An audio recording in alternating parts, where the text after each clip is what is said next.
Hey everybody, it's Damian Gurgia from the Break It Down Show doing today's intro. My buddy Speed is still riding with the Brave, so I'm covering today's intro for him. So today's guest, his name is David S. Cochran.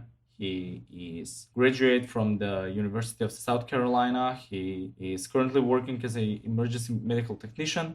He was away for 5 weeks working for the Federal Emergency Management Agency in New York City and South Texas, and he was working 16 hours a day, every day for pandemic relief efforts. So don't miss this one. Enjoy the episode. What else? Sport, Save the Brave. As I said, my buddy Pete is riding with the Brave.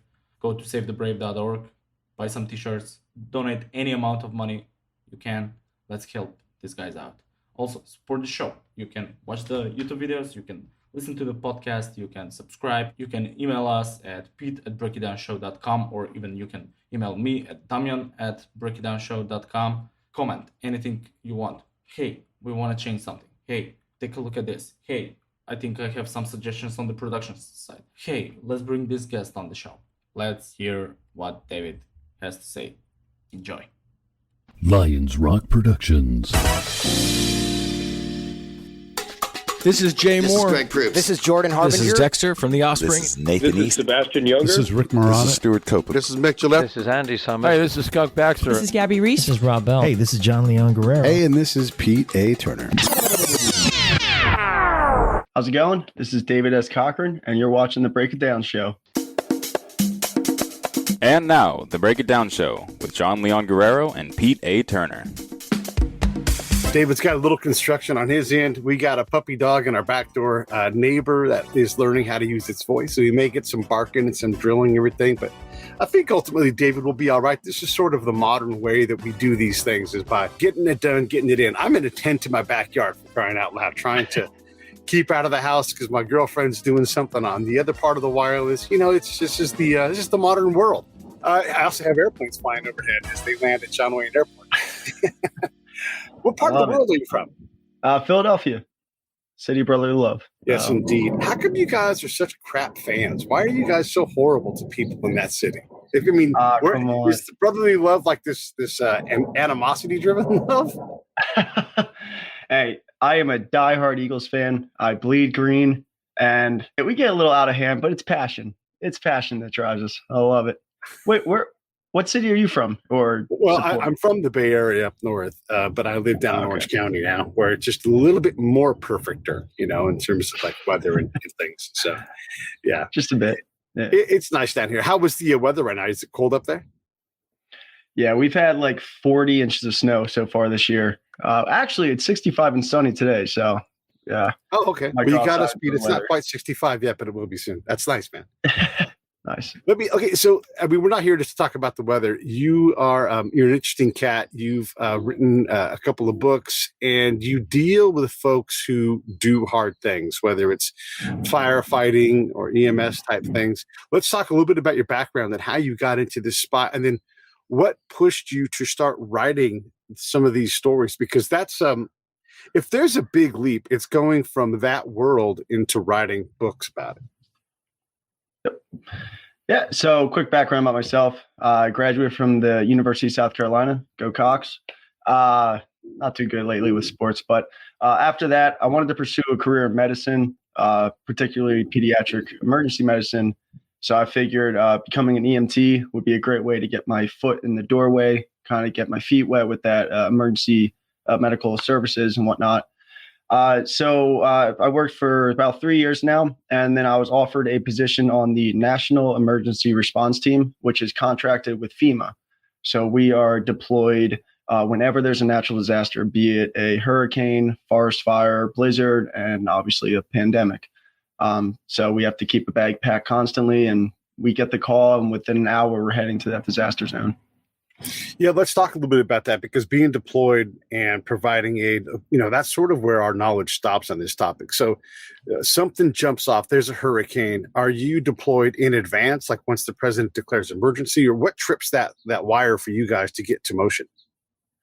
Yeah, so obviously the president will call the emergency, but then storms are a pretty cookie cutter type thing. We can pinpoint where the storm's coming, when it's going to hit. So usually when it's like 3 days out, they'll be like, all right, prep your bags, get ready. We're going to fly down and drive you depending where it's going to hit.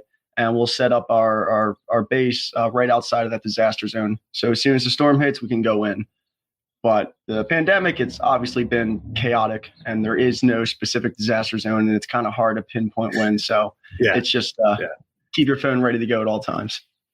Yeah, it's stretching the abilities of emergency management across the entire spectrum. Let's focus a little bit more on being deployable and mobile, because I've been on a 1 hour recall before and everything, and you can kind of live your life that way. I mean, you've got your bags packed and you're like cognizant of like, okay, I'm 60 miles away. I can't really go to this party, or, you try to stay close to home, but that's an indefinite thing. You can't just do that permanently.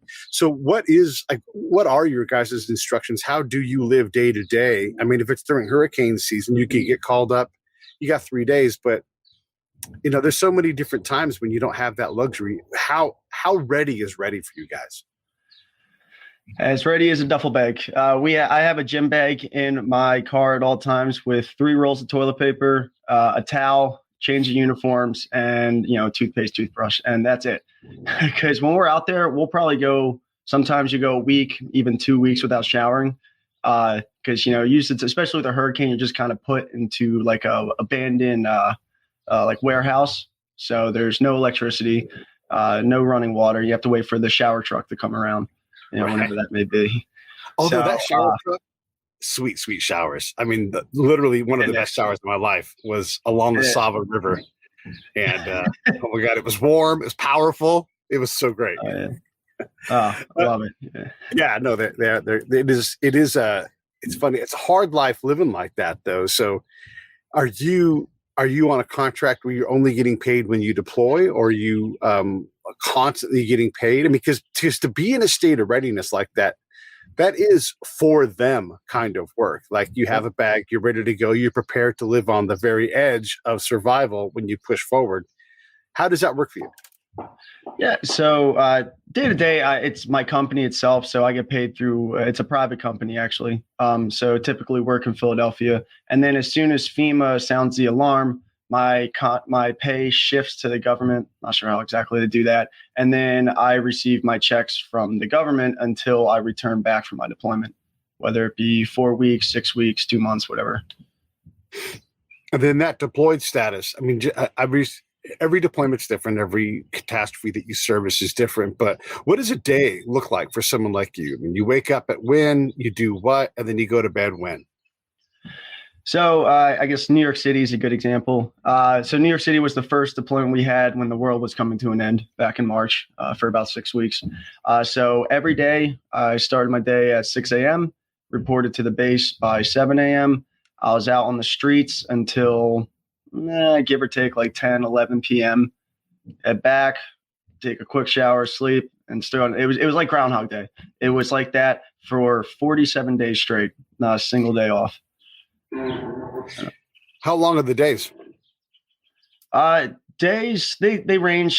For New York, you had some people doing 12 hours every day. I was doing 16 hours every day, and others were doing 24 on, 12 off, 24 on, 12 off for, like I said, those 2 months. So it was. And then how's the chow? Are you guys brought hot meals, or are they brought in from restaurants? How do you guys get fed? I mean, these are things that people don't think about, but as a guy that's been deployed, you're like, where's that Miramite full of chow? I don't care if it's shitty eggs. I'm starving.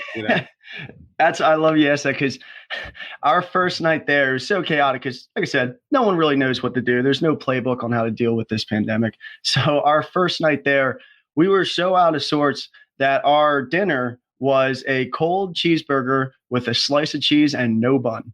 No nothing. So that was our dinner. But now, as time went on, luckily there's some local Italian restaurants by the base that were donating food like pizzas and sandwiches every day. So really grateful for that. But you're right, though. Like, especially early when not everything's sorted out.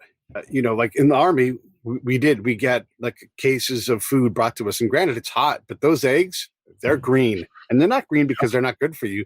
But I'm positive you've eaten green eggs before and you were thankful for it. You're like, just give me some hot sauce. Let's choke this down. I'm not here to enjoy this. I'm just here to feed the machine. Yep. Oh yeah. Yeah. It's just I'll take any bit of food I can get, and that's part of the reason why they tell us to pack. Not getting a little too graphic, anti diarrhea pills. Just Yeah. keep Yeah. keep you dry. No, that's not graphic. It's a fact of life. I mean, you might have any number of supplements that you bring, in a tray because you don't know what you're going to have. You might have to bring salt tablets. You might have to bring, you just don't know. And then if you get pushed further away from the mothership, which is already chaos, as you know, I'm even further out. I'm out here on the edge of the bayou helping bayou folks get whatever they need, their water and everything else. Your resources are even more limited, more austere. And this is in America. Yeah, and that's the craziest part. For one of the hurricanes, we had to pack anti-venom. Don't know why, but we found ourselves in waist-deep water and creeks with 2 armed soldiers with shotguns on either side of us to protect us from gators while we looked for bodies in the water. Like, we had no idea we were going to be getting into that till we got there. This is why we need to be thankful for folks like you who go out and do this, because you're looking for bodies. And I always say to put the Guard, any kind of National Guard element in America with rounds, it's extraordinarily rare that happens. They don't go around patrolling and killing people as much as we want that to be the case. It's not. So when they are, even just to have, like, you're allowed to have shotgun shells, you're only allowed to shoot snakes. Like, that's what the command is going to be. It's going to be so razor thin on what you're allowed to do. They wouldn't even be able to point that thing at anybody. Like, that's how crazy the rules can be for the Guard. Yeah. No, yeah, it's crazy. Yeah. I heard a story about one of them actually had to fire off at a gator. I don't know if he killed it, but he definitely scared it off. But then the other guy got bit in the leg by a water moccasin. Dragged his body out. Anti-venom came in clutch. Like, no one prepares you for that when you're going to relieve this disaster area. Okay, so let's back up further in your time, Lyndon. Yeah, no one prepares you for these things. Like when I was a spy, yes, you get some training, but nothing that you got trained on matters at all when you're really doing the job. You're like, God, no one even told me about this. No one told me to read this book. How different was your A-point reality of, okay, I'm qualified to go do this, to the very first time you went and deployed? From an EMS perspective, it was, you get your standard training, I do CPR, all the interventions you can do to treat someone. That's adorable. Right. Thank you. Right. But with the pandemic, we had protocols changing every single day. We would start a shift with a certain set of protocols and then have it changed by lunch. Especially with, so we saw a rapid rise in cardiac arrests. Quick stat, in March of 2019, for 1 week in New York City, they were getting about 60 cardiac arrests a day. 1 week in March in 2020, they were getting 300 cardiac arrests a day citywide, with over 70% of them dying. And so many hospitals were on diversion, and we're just packed to the brim that it literally got to the point that usually, no matter how tense the situation may be, we're going to try to treat that person and stabilize them to get them to the hospital for more advanced treatment. But it got to the point where our medical command literally told us, you have 20 minutes to work on this patient. If you can't bring him back, you have to call it. And again, we know what to do, but there's only so much we can do in certain situations. This is so important that again, like, as we illustrate this whole thing, this is how hard this stuff is. And you're also, as an EMS guy, what you might take on any number of other roles, but if that's your primary role, you are still looking for dead bodies. You can't do anything medically for them. It's too late. However, finding bodies is always like a number one priority, because one, it's a body, it's a human, we want to take care of it. But two, also it continues to contaminate the water supply or whatever. You can't just leave them there. Someone has to do something with them, Right. Yep. Yeah. And that's where you're qualified. You never know if you're going to be doing your day-to-day operations, just treating normal traumas or a little granny that stubs her toe, or if you're going to be waist deep in water looking for, as you said, bodies. So when you're triaging, or I should say, when you're planning your triage operations, obviously that's coming from high. And then that, again, as you said, may change on a moment's notice. Like, as you try to adapt to the ground reality, like we're finding all these cardiac arrests.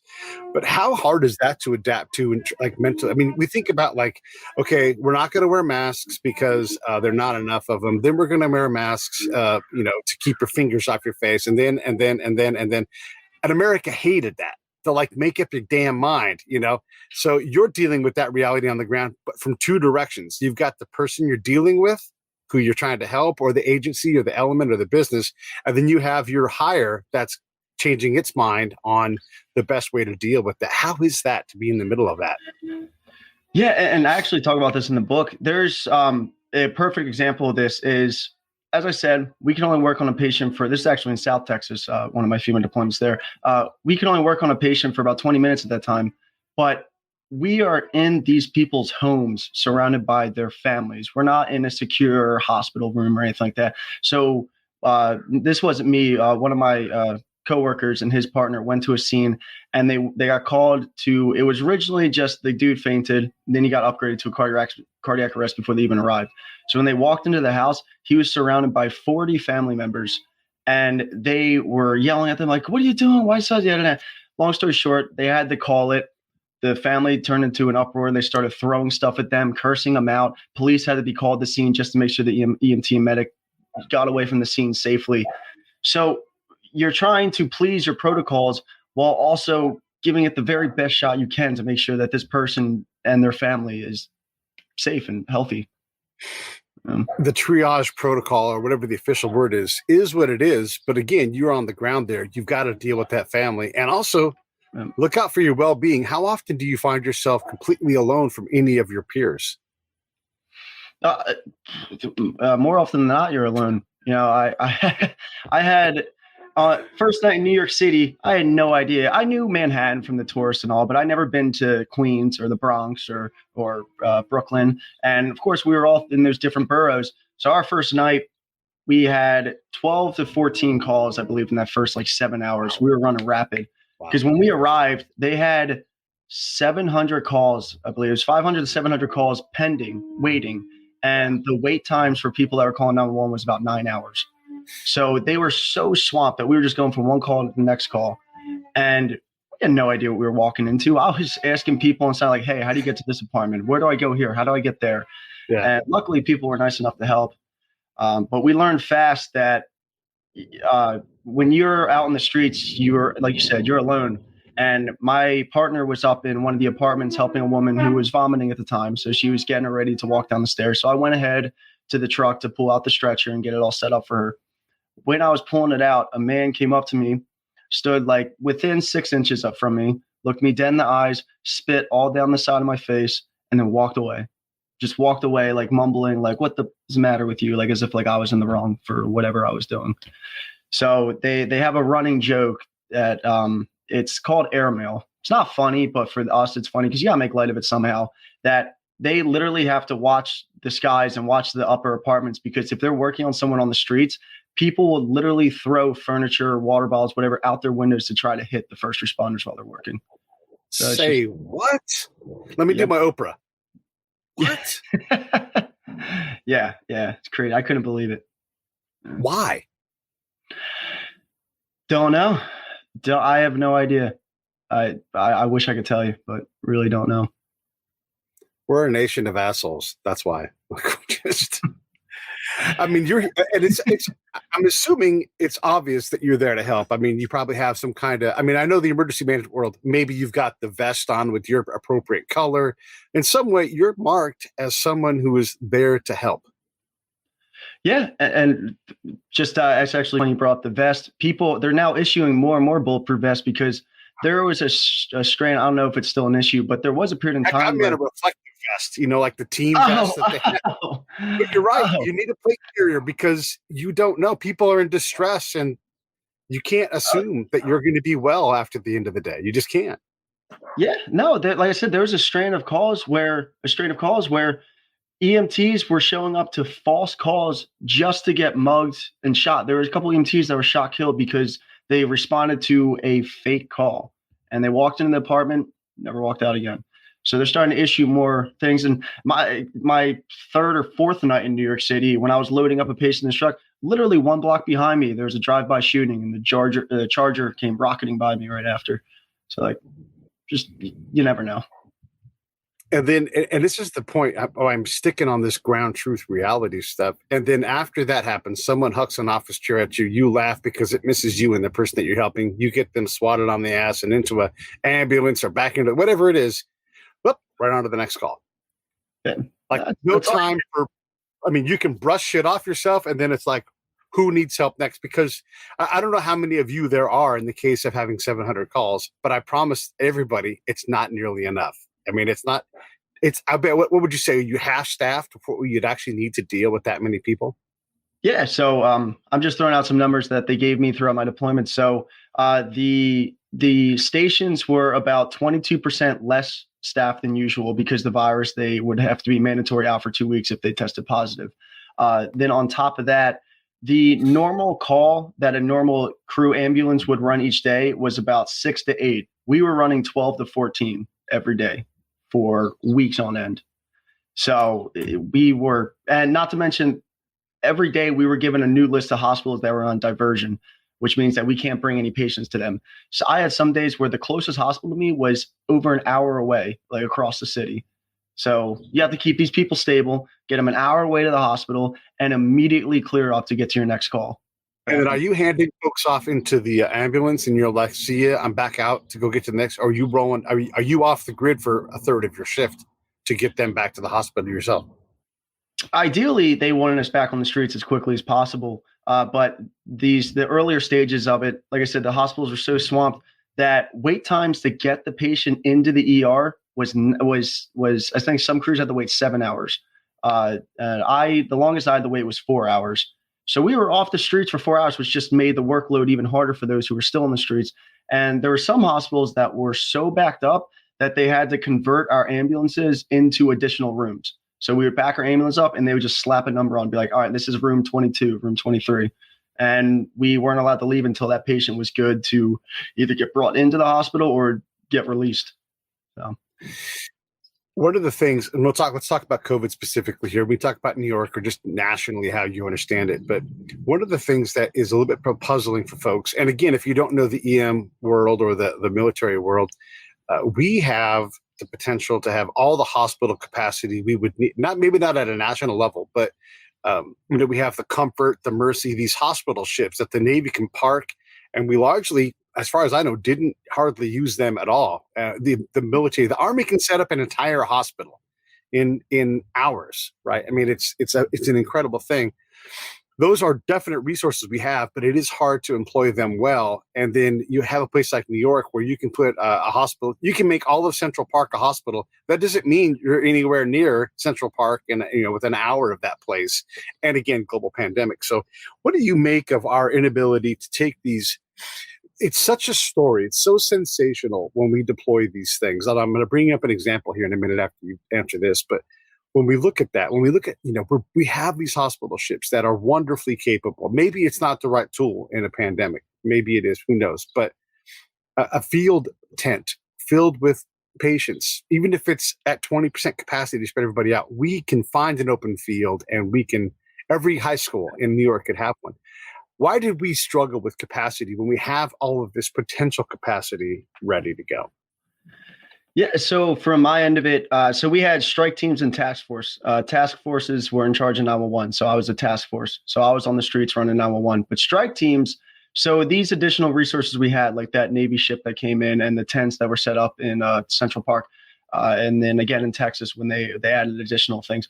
The strike teams, like I said, there was no playbook on how to handle this, so we were all learning on the fly. And although we had those resources, it had to be logistically thought out, and they only had days, even hours at some points to figure out what they wanted to do. So they ran with the idea that we're going to take every COVID positive patient to the ship it was every non-COVID patient to the ship. But then within literally, I think it was 18 hours, there was 3 positive COVIDs on the ship. So it just completely destroyed that plan, and they had to start from scratch. And then they tried adding more COVID patients to it, but then the hospitals were COVID, and it was just both COVID. So there's nowhere to put the stable patients who weren't positive. We had the resources. It was just so hard to figure it all out. And I think I did hear the ship ended up leaving, only being used maybe max like 30% the whole time, which I didn't know until it left. Yeah. And again, on to everybody's credit, nobody knew how to manage this thing. We'll develop training and be better, but the next time it happens, unless it doesn't happen for a long time, then all the lessons will not be learned. Because it's expensive to develop and maintain that capacity. I mean, you would have to go through specific training. it again and continued beyond what your experience and your current training level is. Yeah. No, yeah. No, yeah. There's and like I said, the chain of protocols, endless training on how to handle what you're going to do and what you're going to wear, where you're going to take them, so on and so forth. Every day, it was a new packet full of information you had to study for your shift. The other thing I wanted to ask you about too, and it's along these lines, is the media doesn't help you guys out. During the recent Texas storm, I'm just going to call it ABC because they all do this thing. It's so important to be sensational and sell things. You know, who's the anchor for ABC? It's David Muir. Okay, so David Muir says, in Texas, down in Houston, and I'm not sure if it's Houston, but something like this. Down in Houston, they've got cooler trucks deployed to be able to store the dead. Like, well, maybe. I mean, 44, I don't know, let's say 100 people died from that storm out of 20 million people in Texas.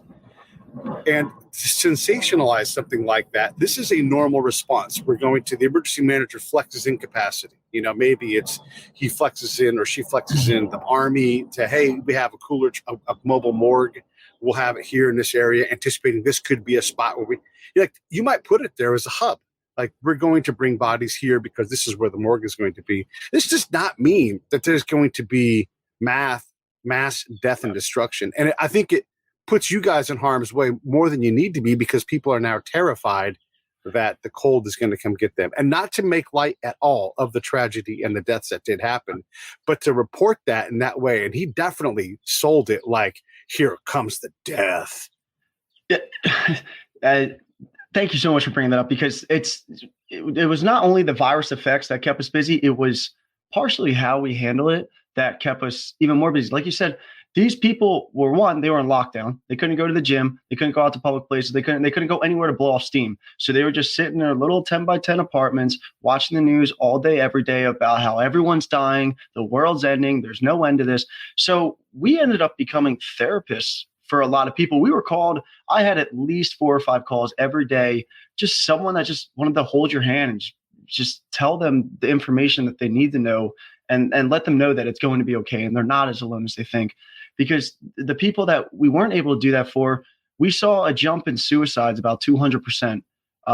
Because these lockdowns, these poor people that maybe a little unstable themselves, they weren't able to get their medications. They weren't able to see their doctors. They weren't able to go to the therapist.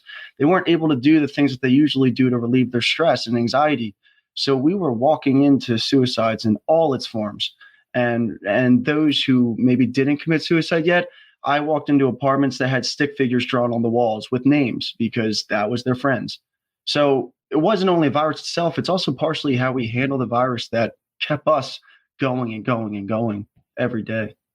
Yeah, we don't know what the answer is yet, but the global pandemic and panic, there's definitely a panic element where we've caused ourselves a lot more distress, a lot more death and destruction than we probably realize. And we don't know the total morbidity rate for the United States for 2020. But when we do, we'll have a better idea because all we reported on was positive tests and things that didn't tell you enough, did this person, did they have cancer? Were they getting chemotherapy to extend their life 6 months? Did they die in less than 6 months? Okay, maybe they died from COVID, but we're also sensationalizing this death to serve some kind of, I don't know, I just don't understand it. And again, it puts you guys in a hard spot. Yeah, well, media has been constantly just going for ratings and what sells, fear. And they're just going to keep like that COVID tracker or case tracker, whatever the CNN had on for weeks, months on end. And yes. I don't know how true this is, but I've been hearing from different medical professionals that a lot of these COVID tests that they were releasing were popping positive for a single cell, the tiniest bit of the virus in the system, and to the sense that it was literally impossible to transmit to someone else.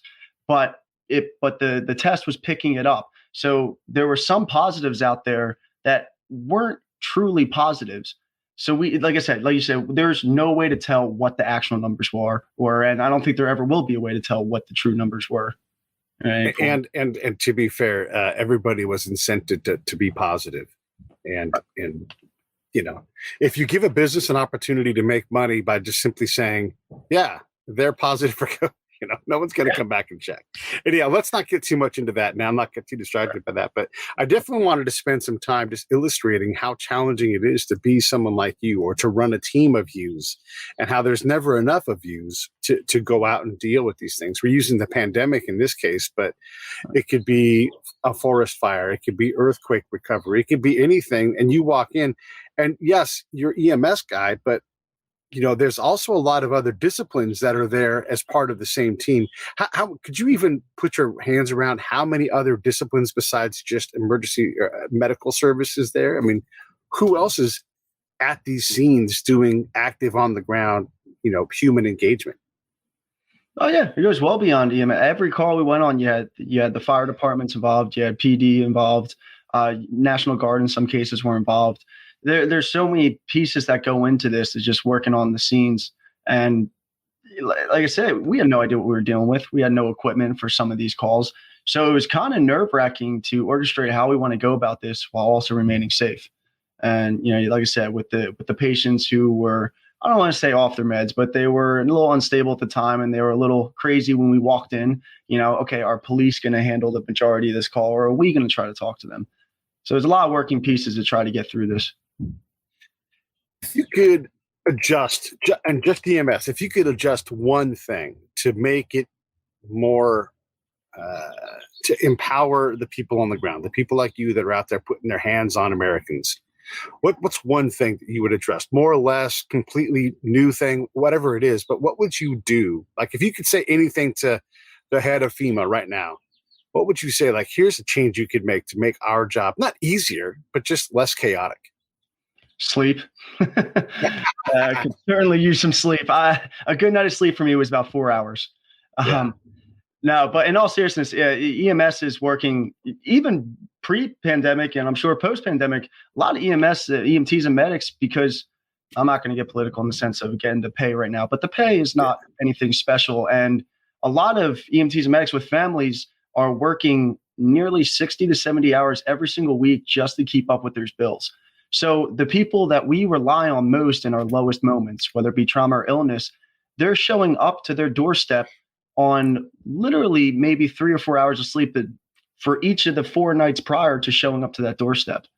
So it's just exhaustion. And then not to mention when you're on that call, you have to keep your focus to think fast on your feet and to block out all the noise of family around you, because you may at some point be that person that's going to be make or break if that person makes it or not. Yes, and I definitely want to spend some time on this topic, because this goes to the overall challenges that you don't understand. Like, we would never know that. Okay, so you're running on a belly full of cold green eggs and some unperishable bread, which again, that's fine. You don't know when you'll eat again. You're exhausted, and you and I both know you've got a complicated job. A lot of it is just muscle memory. You're going to throw in. I was talking with my buddy Scott Husing the other day about how we used to watch Emergency, and they would call in on their box, and they're like, "Rampart, we've got this," and they're like, "Start an IV drip of D5W and lactated ringers." That was like the standard thing. Okay, great. You jam a needle into vein, shit, I can do that, right? But the day-to-day things, the complexity of what you're doing on that much sleep. I know as a combat guy, I can operate at that level indefinitely, but it's really hard for me to understand when I've degraded. Like, you've got to look for in other people, like, hey, we are really tired. We need a break. But only if you can have a break. So how do you manage your own inability to do that for a long time and perform at the highest level? Yes, you can adrenaline through it, but at some point you do lose pretty quickly your ability to operate at what would be a professional level, because there's just you've asked too much of these people on the ground. Yeah. And luckily, like you, I'm very similar in the sense that I can thrive off of 4 hours of sleep, but obviously I don't wanna. No, exactly. Neither do I. But the thing that caught me the most was like, oh God, this day's never going to end. It's not just the mental stress of the job. It's the physical stress. I've had patients that, I'm not even kidding, were 720 pounds that I had to take down like 3 flights of stairs. Yeah. So it's looking at that task ahead that's like, oh God, I need some more energy for this. Let me just jump in, because there's some great color here. So, every night we would go out and patrol in Baghdad. And I patrolled so much, I wore out my body armor. One day the plate just fell out. And I don't know where it fell out, but it fell out because the Velcro was done. That's how much we patrolled. And sometimes the commander's like, you have to go back out. And you know what you have to do? You have to go back out. So you look at your gear and you're just like pissed off at your gear. Like, God damn it. I just wanted to get some rest, cool off, because it's hot. You'd soak all the way through all of your clothes. This is more for the audience. You get all this stuff, David. But that wear and tear, where you look at your gear and it just gives you this negative response. It's like, oh man. And then what do? You throw in a dip, you grab an energy drink, maybe you smoke a ciggy, whatever it is that gets you going. Even if you don't do these things normally, this is for the audience, even if you don't normally do these things, you do these things when you're deployed and you're working at the edge of your mental and physical limits because you don't have an option. And it might be that you burn up 6 hours waiting to go into the space that you're going to work because of some logistical things. So you just sit there and you wait. Like for me, waiting on a helicopter. Well, you have to wait at the helipad. It's coming. They don't know when, but it's coming, and you cannot miss that thing. So you sit out there for 8 hours in 100-degree heat, and then you go do your job. So when David is saying this, you try to sleep, but it's 100 degrees outside, and you're listening for a helicopter. All these things are going on. Oh, by the way, combat zone, so you never know what's going to happen. All of that has to resonate with you, man. I know it does. Yeah, totally. I mean, I'm not going to compare my job to someone that was. Oh, you can. You're working at an instability place. It doesn't matter what it is. It's the same. It's the same thing. Yeah. Yes. And it's funny you said the 100 degrees. When I was in South Texas, it was the heart of August. So we were in a gown, N95, goggles, gloves. We were basically wearing a winter outfit. And there was one day it was 118 degrees, at least like the heat index or what it felt like was. So we were working on this patient outside for an hour. And when I took my mask off, I could have filled half a glass with my sweat, it just dripping out off my face. So we had, I think I downed like 4 water bottles immediately after that call. So it was so hard to keep going for that hour because this was a lot of physically like working around, running around, grabbing this, grabbing that, lifting. And it, like I said, it's battling the heat. But from the EMS standpoint, it's kind of nice because you see instant results from your work. So the thing that keeps us going is, yes, I'm hurting right now. I'm mentally drained. But if I can bring a smile to this person's face, then I know that what I'm doing is making a difference. And as long as I can stay strong, then they can stay strong through what they're dealing with. Another thing that people don't realize about these kind of environments, they have a thing called a wet bulb test for people who don't know this thing. And it's a way to manage how hard you should work in the environment you're giving. Now, granted, it doesn't really work in a desert because there's no humidity there. But like in an environment like you're describing, you're required to drink a certain amount of fluid and only work and rest at a certain pace. None of that matters when you're actually doing the job for real and people's lives are on the line. Yeah. So in that case, you'd be at a heat category 5+, which means that you should be working about 10 minutes in an hour and the rest of the time in the shade trying to cool off. But it's not reality. And so, I mean, have you, and I'm just fishing here, maybe I don't have this down, but have you ever had to continue to work? You're like, I'm going to throw an IV in so I can continue to hydrate. Because, in some scenarios, you've got to drink 5 gallons of water a day and you still can't maintain your level of hydration, which you desperately need to maintain your ability to do it. Have you ever just thrown an IV and just kept working? Unfortunately, on those, we weren't able to because equipment was pretty scarce. But okay. I would be lying if I haven't met people that it's like, even if it was like, a rougher night the night before at the bar or something like that, kind of like get them through it, give them a little IV. Not that that's professional or anything like that. Right. I never did that. But there's definitely times where it's just like, I need some help and the medics will help EMTs will help medics to try to help each other get through it. Because we had to, my partner and I had to help each other because when we were down in Texas, it was immediately following a hurricane. We were there for hurricane relief for the first 4 days and then shifted to COVID. But the hurricane brought 18 inches of rain. So there was mass flooding everywhere. So as soon as the storm passed, it was just stale water, which led to a rapid increase of mosquitoes, hatchings or whatever. Yep. Yep. And not only were we battling the heat, but we were literally getting eaten alive. All the stores were sold out of the mosquito bug spray or anything like that. So we were being eaten alive. So when we returned back to base, my partner was bleeding from a few of the bites that he had. And one of the medics from Texas said, "Hey, here's a fun little tip for you. Not sure if it works or not, but if you take a dryer sheet and rub it all on your clothes, apparently that deters mosquitoes a little bit more. So for a while, until you sweat through your clothes. yeah, exactly. Yeah, so it's the little things like that to help each other. Just for the audience, if you guys are watching, you guys dig what I do, just click that subscribe button. There's a little reminder bell that will let you know when I'm going live with incredible people like David and having these conversations, because I'm positive no one's asking you questions like this because they don't understand the ground truth complexities like we do here. So that would help me out if you guys all did that. And then definitely go to davidscochran.com. Just super simple. No E at the end of Cochran. If you're listening on the podcast side, David S. Cochran, and you can find out more about all his stuff. He's got a series of books that he's working on, as well as the current book. Let's talk about the current. I know probably covered a lot of that stuff already, but let's talk about the current book and get into that part of it. Yeah. So simply put, Behind the Mask, Untold Stories of EMS in a Pandemic. I wanted to, like I said, media talks about a lot of appreciation for EMS and first responders, but they don't really dive into what exactly we're doing. So this book kind of gives the reader that firsthand, unfiltered, horrific experience of what the struggles and sacrifice that we've been going through, not only throughout this past year, but in general. So hopefully as they read it, it gains a little bit of a deeper appreciation of when an EMT or a medic or any first responder shows up to your doorstep, just know that they have a lot of baggage coming with them. That yes, you're facing a tough moment, but they are also facing a tough moment. Yeah. Yeah. Yes, they're joining you in your crappy moment, when people say thank you for your service, I appreciate it. But it's like saying, hey, how you doing? And that's it. Like there's nothing in it.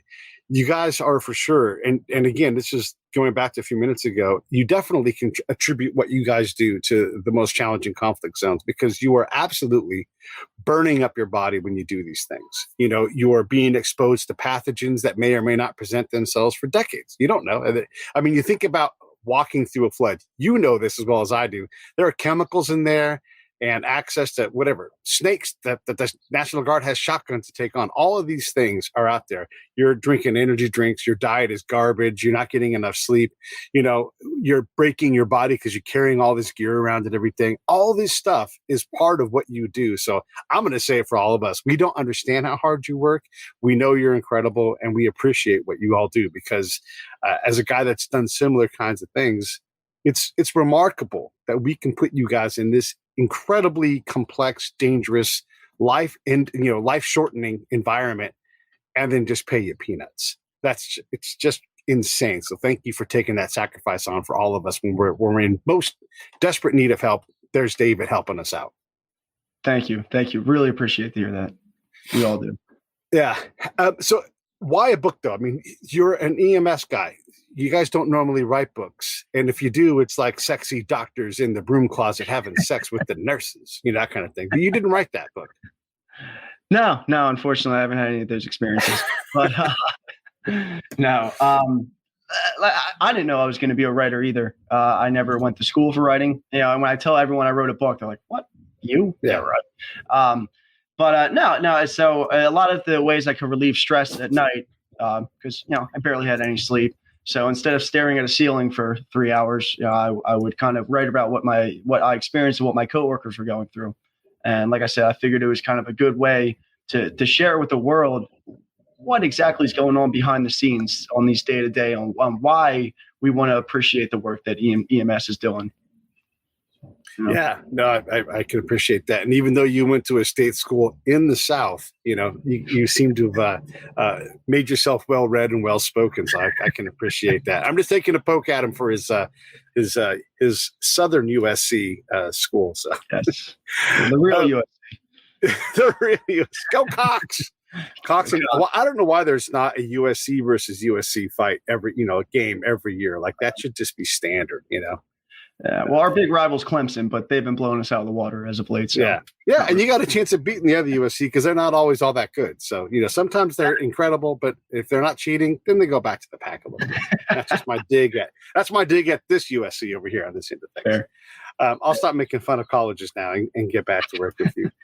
So you're writing this book. One of the things you have to do when you write a book is you have to find someone incredible to write a foreword for you, maybe even an acknowledgement from somebody else. Who did you get to write for this thing, and why did you pick the people that you did? Because your world is not a world that has a lot of like superstars in it, right? I mean, it's like name the most famous paramedic ever. Gage from Emergency. No, not him. Right. So anyhow, who did you get to do your acknowledgments and forwards and stuff? Yeah. So as far, are you talking about like the stories that are included in the book? No, I mean like the people that endorse the book, like, you know, when you say, hey, you know, so-and-so, you know, he's writing this book, I'm proud to write the foreword for it. And, you know, that kind of, did you do any of those things? I guess what I should ask. No. Just got it done. Just got it done. Just plugging away. Yeah. Who's the most famous person in your industry, man? Do we even know who this person is? No, I don't know. And that's what's kind of what's special about the book and the EMS work is that all these stories all just came from, I don't want to say generic, but just everyday people. You know, there are no superstars in the field, and I'm certainly not a superstar. So this is just day-to-day stories that we're going through every day. Just regular people. You know? I think it illustrates nicely the point that you guys are really on the ground out there, too busy to write books. And thank you for doing it, because it needs to be written. But also, like, there's just no peak person. I mean, at some point you get to a general who's making calls on things, and you're working under their command, or, you know, some state health official. But ultimately, those people are also invisible too. I mean, they're just, there's no like beacons without you writing this book. Certainly, yeah, and that's partially why I feel like, at least unless I'm missing something, the world doesn't really know what exactly that firsthand experience is unless you go for a ride along, or you're shadowing, or you're taking the course itself. So that's why I figured this was a good opportunity to get the word out. This sounds like an exciting life, though. I mean, we've talked about all this challenge, and it's sexy and everything. You're running around, and again, nurses and doctors and broom closets and all that stuff's going on. But what would be your advice to someone who's thinking about becoming an EMS, you know, special response person who works for FEMA under a contract? Well, now more than ever, it's you have to be willing to put yourself after someone, or put someone else before your own life. You have to be willing to, I'm only going to get 3 hours of sleep tonight, but I'm still going to show up to work the next day. Or, I'm not going to eat for an extended period of time, but I'm still going to be there for that person when they need me. Not to mention, when you're on the call itself, you need to be able to think fast. And their relative may be yelling in my back ear, but I have to block that out because I need to put his or her priorities before anyone else's. And and not to mention the physical work side of it too. You're going to show up to someone who is a little overweight, but you can't look at them and be like, no, I'm not doing this. You know, you have to power through whatever you're facing. This is a big point. I'm glad we came back to this because I wanted to bring this up. But first, let me mention also, don't forget to go to David's website, davidscochran.com. And then I'm going to put a link. Every book that he sells, the proceeds of that book sale are going to go to I got to look at the name of the fund here. The Fighters in Firefighters and EMS Foundation. And a portion of every book sold is going to go to that. And that basically just takes that community and puts help into it. So definitely, even if you're not interested in that stuff and you want to help, there's a good place to take all of these incredible people that do all the sacrifice and help them manage their own ability to take care of one another. Let me get back to this. So this will sound crazy, but I used to have a 400-pound black stepmom, and she was an enormous woman who had a heart attack and ultimately died. And when you die, you don't get to pick, you know, often where you end up. And so you have EMTs that come into this small bungalow house, and you encounter this person that is wedged in between a bed and a wall. And this is not the case with my stepmom, but, you know, it easily could be. And so it's not only getting the person down a flight of stairs, you have to physically get this person, and maybe they're still alive and you're trying to care for them. And it shocks me how hard some of this stuff is. Like, you actually become movers. Like, now you have to move this bed out of the way. You got to get the gurney in there. And hey, husband who's grieving and screaming his head off because his wife is having a heart attack, I'm going to need you to help me move this, you know, this gurney down the hallway. I mean, that's just one scenario. And a 700-pound person, that's not a 4-person carry. That's a team, you know? No. And usually when tragedy strikes, it doesn't choose the most opportune times to. No, you're wedged in a bathroom or something. You know, like, how do I get this person out? How do I get this person out? Because, you know, it's not just like a box I can just throw around and drag out. Right. get out there. So how can I safely remove this person from the bathroom and get them to an area where I can work on them? Right. So, yeah. How do you do that? Like, do you have enough time to call in for help? Like, if we can get this person, if you get an IV in there, I'm your way ahead of the game. But someone who flumps over on the toilet that you can't physically by yourself manhandle, or even two of you to get them out. I mean, how do you do that without causing harm to the person? Right. Yeah, exactly. So we got to start. Obviously, we can't just let the person sit there. We're going to start and apply our interventions in any way we can. But yeah, we're going to instantly get on the radio. And that's where that teamwork comes in. We're going to have the fire department show up. We'll have PD if someone needs to be like a little restraint or anything like that. So, obviously we can't just sit there and be like, man, I'm sorry. We're going to have to, wait 20 minutes. How you feeling? But, and also like, hey, watch out. Here comes Ted, the firefighter. He's going to take an axe to your doorway and he's going to make it bigger, or whatever it is. I mean, because that stuff's all not even secondary. It's tertiary at best. You have to get this person to help. That's what everybody wants, but it's not necessarily going to be pretty, Right. Yeah. No. And we've been yelled at like, "Oh, you broke my door hinge," or "Oh, you broke my railing." Like, okay, I sure did. Your mom is unconscious right now. We're trying to get her so that you have a mom by the end of the day. So like, it's just a lot of little things you got to overlook when you're on these calls. No, it's such thankless work, man. It's so crazy. It's bananas. What state does the best with emergency management in terms of EMS? Like, because there's states that do it better than others. That's hard to tell. I'm not going to go against Philadelphia. I think we have a great team here, Philly Fire and AMR. We have, luckily, one of the largest stations for the largest ambulance company in the world with my company. And then you also have Philly Fire, which seems to have a station about every couple blocks. We're pretty on top of it. Not to mention the medicals. We have, I think, at least 12, 13 different hospitals in the Philadelphia region that we can get to. So it's I like what we're doing here. I got to give a shout out to Las Vegas Fire. And I mean, Las Vegas, like on the Strip, they have a unique fire department there with unique problems. And I happened to be there for a fire that broke out in one of the hotels on the Strip. And I could see the whole thing happen. And within, I'm going to say seconds, they were out of the building, in the truck. They drove not very far at all, like literally like to the next building. And then that fire was out 20 minutes. I mean, just incredible. I mean, if you guys don't know about Vegas, just getting from your room to the bar can take 20 minutes. And these dudes worked it. I mean, it was impressive. They were on top of it, and man, and I imagine they have to be that fast, because if that thing gets going, it's a horrible, horrible outcome otherwise.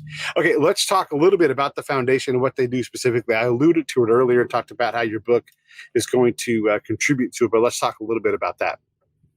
Yeah, so it's the Firefighters and EMS Foundation. So I plan to donate a portion of every book sold to this foundation, because they're a foundation that has hit some tough times. They're not really getting the funding that they used to. And they're kind of on the brink of just shutting down shop and being like, we unfortunately can't help out. So I'm trying to partner with them to get them going again, because they use their funds. 100% of their funds goes solely towards helping first responders who may have been hit with a sudden medical issue that they can't fully afford. So they provide medical relief in the shape of $10,000, $20,000 if need be, to help them get back on their feet and help their family until they're able to get back to work again. Yeah, this is a good effort. This is a good charity. I mean, you guys are doing things. And let me just tell you, if they're doing 100%, it's because these guys care about it. They're putting a lot of their life and effort into it, and they can definitely use our support. If you're inclined to help out the fire and EMS folks, this is a good place. I can just vouch for it right now, because you don't go 100% on your – that means someone's eating cost every month, and we can all do better at helping them. Can you really quick, before we run out of time, tell us about your book series that you're doing as well, too? I want to shine some light on that, because I think it's a pretty cool I appreciate what you're doing. And this is fiction-based, right? Yes, this is fiction-based. This is kind of how I started writing first. And it just happened to be either poor timing or great timing that, so anyway, I'll just talk about the book first. So the book is Brothers at War, Corrupt Nation. It's the first of what's going to be a 5-book fictional series. Yep. And it runs with the idea of, what if all 50 states were to secede from the federal government to run under their own state law? So governors become presidents, state lines become country borders. But naturally, a transition like that isn't going to come with ease. There's going to be territorial disputes that will lead to battles. There are going to be failing economies, different trades, and there's going to be foreign players that come into the series as it goes on. So I say that it was kind of poor timing, but great timing, because the first 3 chapters indirectly lined up with exactly of how the month of November played out with our political system, as far as the riots and the divide and the chaos leading all the way up to inauguration. So it's been a fun series that I've been working on. I put it today, as things stand right now, I put it at 65% that the nation is not in the current configuration in the next 5 years. That's where I put it right now. We'll see what happens. But I think enough people want to get away from each other that we're going to find ways to hopefully peaceably do that. And hopefully we do a better job of getting along so we can stay the same great nation that we are. But boy, there's a lot of conflict out there. It's a tough world right now. That's like sure. You said, it's a good time to write that kind of a book, though. All right. So anything else you want to get into at all before we wrap this thing up? No, I think we covered everything. Also, if you don't want to go to my website, all my books are available for purchase directly on Amazon as well, in ebook and paper book form. And also, if you don't want to purchase a book, you can also go on my website. There's a link directly to the donation page for that EMS Foundation to make a direct donation if you'd like. Yeah, and definitely, support. I'll put the link into the show notes for the book to go to get David's books. And if you go through that Amazon link, it helps us out, of course. And just in general, look, David's doing good work. I appreciate what you're doing, and you're taking the time to come and talk to us. This is one of the things I love about the folks that go on the ground. We've had people from the Guard on the show talking about it. We get so riled up about, hey, there's tanks on trains. The Army's getting ready to invade Philadelphia. And it's like, nah, just relax. We're just moving tanks from here to there. Chill out. We got an exercise. The National Guard isn't in the business of shooting Americans. That's just not a real thing. Let these folks work. And also understand that emergency managers have to flex in resources. Maybe they don't even need that resource, but they need to get it into the area, and get it out of the federal warehouse where it's kept or whatever. And it doesn't do any good if it's sitting there. Then it takes 24 hours to get. So they bring these resources. It doesn't mean that we necessarily need it. It's a lot of these things are just in cases. There's a plan. People are doing their best to mitigate harm. Let's not spread fear as our default. All right, that's my rant. Exactly. It's like, this drives me crazy, Dave. Hey, that's social media. Everyone has an opinion, and as soon as they see one thing, everyone's going to run with it, whether it's good or bad. All right, brother. Let me run this video. Stand by. We'll wrap this thing up.